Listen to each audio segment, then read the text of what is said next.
معليش في مجال الصوت ما يطلعش الصورة. The women of Syria weep for lost sons.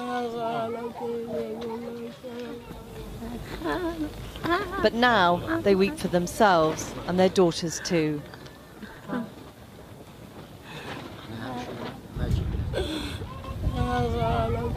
They fled here in search of safety and shelter, yet find themselves exposed to exploitation and abuse. On a dusty plain in the desert, the Zatari refugee camp in Jordan is home to 100,000 people and grows bigger every day. But deep within the camp, there's no sanctuary for the women, just fear. Many left husbands, brothers and sons behind. Now they're preyed on by men, roaming free in a lawless place. مش خوف، رعب. حياة رعب عشت بالخيمة. ولا كل الناس نايمة إلا أني ما أقدر أنام. لأذان الفجر أضل. And this is what they're afraid of. خطفوا كثير بنات. خطفوهم وشغلوهن. 3 بمخيمنا انخطفوا. واجوا لين رجعوهم بمخيمنا. الشباب اللي أرادنا بيجوا بيتحرشوا بالسوريات من 7 ل6 سنين.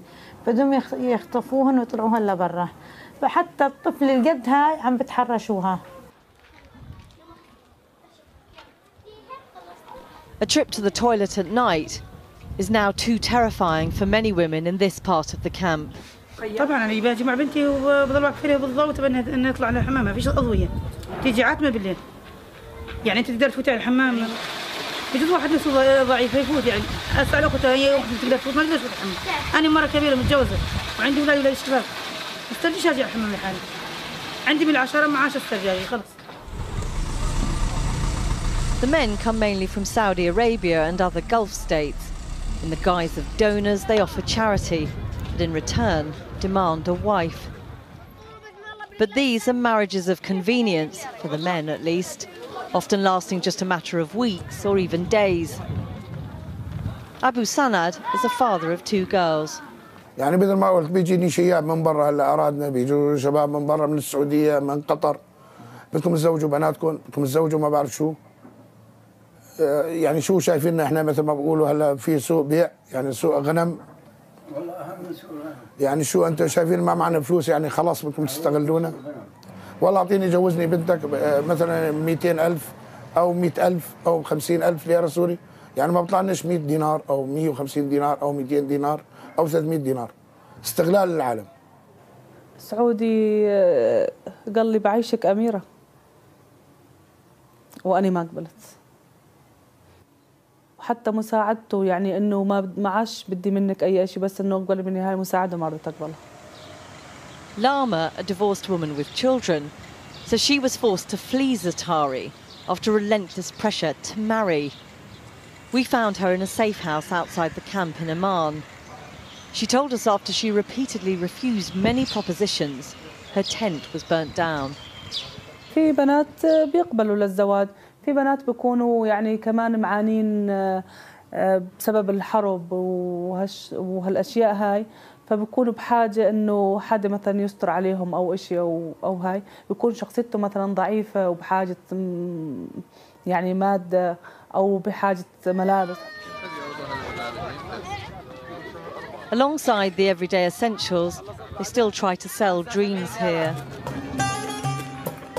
Weddings are a burgeoning business, but many are the so-called pleasure marriages, where women are effectively bought for sex, but the wedding provides a religious seal of approval, bringing respectability. On a street in downtown Amman, we secretly meet the marriage broker, Majed, a 28-year-old housewife from Homs who makes money offering up Syrian girls for sale. 50 دينار، 100 دينار، 1000 دينار. إذا بدي يتجوز يدفع 1000. لا شوفي هيك بفوت بحجابه وبشرب فنجانه وبحط ال100 وبيمشي. بده يدفع 1000 وأكثر، بده جوازة نظامية، يتجوز يكتب كتابه يستوفى إن شاء الله بعد ساعة بطلعه. A million miles away from the dust and heat of Zatari, Gulf men come to play in the plush resorts. We found one Saudi sheikh on a charity mission who explains the attraction of Syrian women who are now refugees.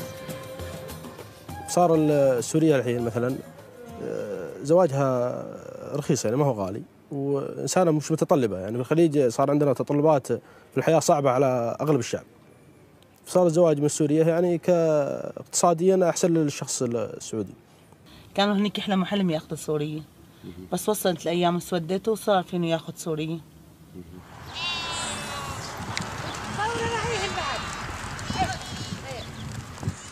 Sheikh Abu Hamad from Homs runs the mosque inside the camp. He's not fooled by the endless stream of men asking for help to find a wife. He says their real motives are pretty clear. قال عندك عائلات بس نسائية نسوان بس فقط بدون رجال.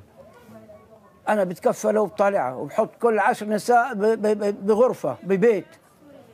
طيب أنتوا شو تعمل بهدول ال10 نساء بالبيت؟ قلت له يا عمي شو عندي معرض عرايس أنا؟ قال يا عمي أنا بالحلال. قلت له حال بالحلال أو بالحرام عمرك 60 سنة ليش أنت ما عندك زوجة ما عندك أولاد؟ في سعودي كان عمره 60 سنة تجوز بنته 13 سنة. نحن ما هاني علينا نحن السوريين ما لهالدرجة وصلت فينا المواصيل. The barbed wire is deceptive. Inside the camp, there's precious little security. The residents are taking matters into their own hands. Outraged at the number of men entering the camp, vigilantes have set up watch committees to patrol the area and protect their women. Ahmed Homsi from Dara is a member of one such patrol. خطف كثير عم بيصير يعني الشباب اللي اطلعنا لابسين ملايات حلقنا رموشهم وشعرهم مشان كل العالم تعرفون شو منهن بياخذها شهر وشهرين بتمتع فيها وبتتركها. هذا الشيء عندنا يعني بصير شيء يعني مش بالعقل يعني شيء كثير يوم عن يوم عم بكتر.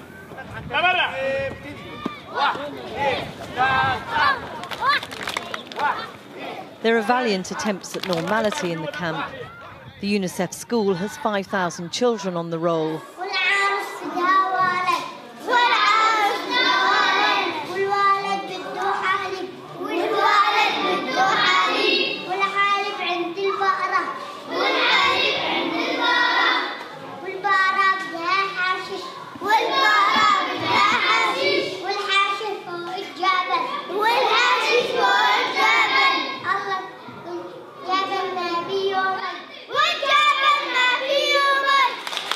But even here, they see unusually high numbers of teenage girls dropping out after getting pregnant. And elsewhere in the camp too, life is anything but normal.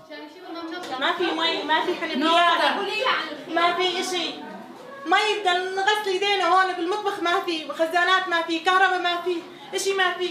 الدول العربية مؤامرة على الشعب السوري حطوهم هون تحت خيام أي شيء دغري الخيمة بتولع فينا.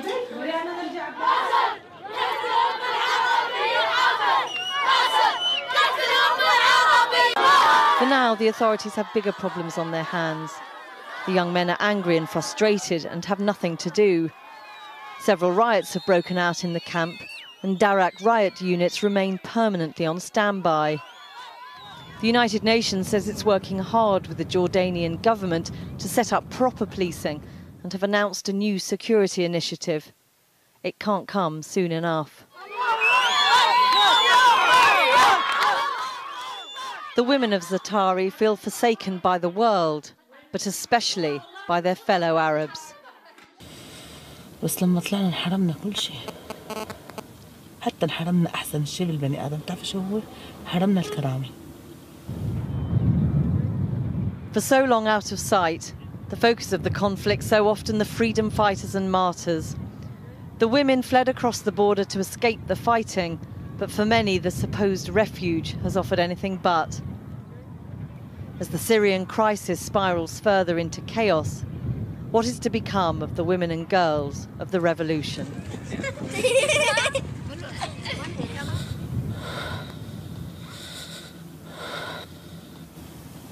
ارجع سوريا. نفسي حط ايدي هيك تحت العنبية اشرب مي. نفسي اشوف هواها لبلادي. ان شاء الله برجع لها. انا تفرق معي حتى لو ضل ولا لو راح. وهم ارجع على سوريا. ما يصير فينا مثل الفلسطينيين طلعوا ما عاد رجعوا.